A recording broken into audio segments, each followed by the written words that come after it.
Assalamualaikum warahmatullahi wabarakatuh. Inilah 4 kitab-kitab Allah dan penerimanya. Kitab merupakan tuntunan awal dan keyakinan bagi suatu agama. Dalam Islam, kitab mempunyai 2 arti. Yang pertama, perintah, dan yang kedua, berarti tulisan di atas kertas. Sedangkan suhuf artinya wahyu yang diterima oleh nabi-nabi dan rasul Allah Subhanahu wa Ta'ala yang dikumpulkan, yaitu semacam lembaran atau brosur-brosur kecil. Kumpulan suhuf itulah yang dinamakan kitab. Bentuknya lebih besar dari suhuf. Kadang-kadang suhuf diartikan juga dengan kitab. Para rasul Allah Subhanahu wa Ta'ala yang menerima suhuf ialah Nabi Ibrahim alaihissalam dan Nabi Musa alaihissalam. Kitab Allah Subhanahu wa Ta'ala adalah kumpulan firman Allah Subhanahu wa Ta'ala yang dituliskan. Kitab Allah Subhanahu wa Ta'ala diturunkan kepada para rasul, yaitu Rasul Allah Subhanahu wa Ta'ala, dengan perantara malaikat Jibril untuk disampaikan kepada umat manusia. Pada awalnya, kumpulan firman Allah Subhanahu wa Ta'ala belum tertulis. Kemudian, para sahabat Rasul menuliskannya pada lempengan batu, kulit, dan tulang. Secara sederhana, kitab adalah kumpulan wahyu yang diberikan Allah Subhanahu wa Ta'ala kepada para rasul untuk diajarkan pada manusia, yaitu sebagai petunjuk dan pedoman hidup. Kitab ini sudah berupa buku, sedangkan suhuf adalah wahyu para rasul, tetapi masih dalam bentuk lembaran-lembaran yang terpisah. Kemudian kitab-kitab Allah Subhanahu wa Ta'ala. Yang pertama adalah Taurat. Kitab Taurat diturunkan kepada Nabi Musa alaihissalam pada abad ke-12 sebelum Masehi, yaitu di Bukit Sinai, dengan pedoman bagi Bani Israel. Isi pokoknya dengan sebutan The 10 Commandments atau 10 perintah Tuhan. Nama Taurat berarti hukum atau syariat.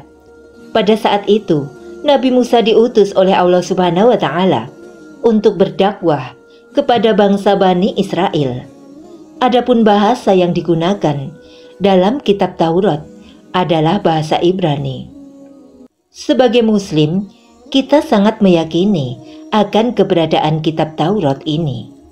Kita meyakini bahwa kitab Taurat benar-benar wahyu dari Allah Subhanahu wa Ta'ala. Keyakinan ini diperkuat oleh keterangan-keterangan yang ada di dalam Al-Quran, sebagaimana yang terkandung dalam firman Allah Subhanahu wa Ta'ala. Dan kami berikan kepada Musa, yaitu kitab Taurat, dan kami jadikan petunjuk bagi Bani Israel dengan firman, janganlah kamu mengambil pelindung selain aku, yaitu Al-Quran, Surah Al-Isra ayat 2. Kitab yang kedua yaitu Zabur.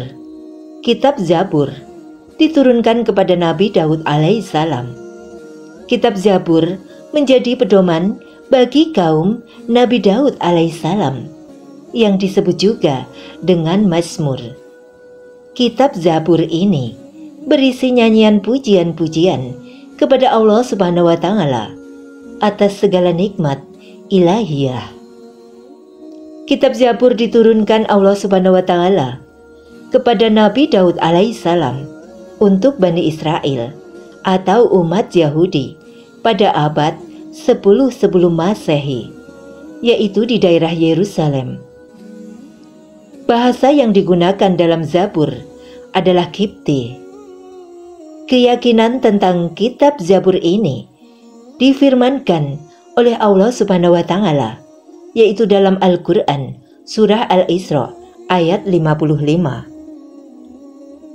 Dan Tuhanmu lebih mengetahui siapa yang di langit dan di bumi, dan sungguh kami telah memberikan kelebihan kepada sebagian nabi-nabi atas sebagian yang lain, dan kami berikan Zabur kepada Daud. Al-Quran Surah Al-Isra ayat 55. Sedangkan turunnya kitab Zabur diterangkan dalam firman Allah Subhanahu wa Ta'ala, sesungguhnya kami mewahyukan kepadamu Muhammad sebagaimana, dan kami telah mewahyukan pula kepada Ibrahim, Ismail, Ishak, Yakub, dan anak cucunya, Isa, Ayub, Yunus, Harun, dan Sulaiman. Dan kami telah memberikan kitab Zabur kepada Daud, yaitu Al-Quran Surah An-Nisa ayat 163. Secara umum, kitab Zabur berisi tentang beberapa zikir, pengajaran, dan hikmah. Isi kitab Zabur merupakan petunjuk atau wahyu dari Allah Subhanahu wa Ta'ala dan berlaku pada umat Bani Israel. Kemudian kitab yang ketiga, yaitu Injil. Kitab-kitab Allah Subhanahu wa Ta'ala berikutnya adalah Injil. Kitab ini diturunkan oleh Allah Subhanahu wa Ta'ala kepada Nabi Isa alaihissalam untuk pedoman bagi Bani Israel. Kitab ini diwahyukan di daerah Yerusalem sekitar permulaan abad 1 Masehi. Pada awal diturunkannya kitab Injil menggunakan bahasa Suryani. Kitab Injil berisi tentang ajaran hidup dengan zuhud, menjauhi kerusakan dan ketamakan dunia. Kitab ini menjadi pedoman bagi kaum Nabi Isa alaihissalam, yakni kaum Nasrani. Keberadaan kitab Injil ini ditegaskan oleh firman Allah Subhanahu wa Ta'ala, yaitu dalam Al-Quran Surah Maryam ayat 30. Dia Isa berkata, sesungguhnya aku hamba Allah. Dia memberiku kitab, yaitu Injil, dan dia menjadikan aku seorang nabi, yaitu Al-Quran Surah Maryam ayat 30. Kitab Injil menjadi pedoman bagi para pengikut Nabi Isa agar melaksanakan hukum-hukum Allah Subhanahu wa Ta'ala yang dibawa oleh Nabi Isa. Ia mengajarkan agar kaumnya taat kepada hukum-hukum Allah Subhanahu wa Ta'ala dan tidak terlena dengan gemerlap harta maupun dunia. Secara umum, kitab Injil berisi tentang perintah untuk kembali mengisahkan Allah Subhanahu wa Ta'ala sebagai satu-satunya Tuhan yang wajib disembah dan diibadahi.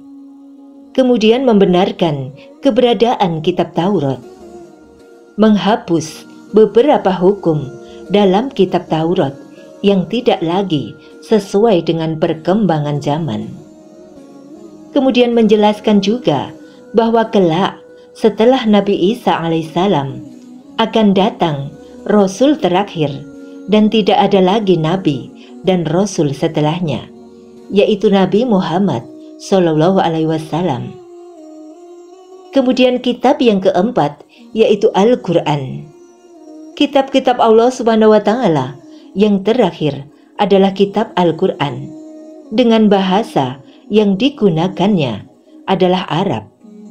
Kitab ini diturunkan kepada Nabi Muhammad Sallallahu Alaihi Wasallam secara berangsur-angsur.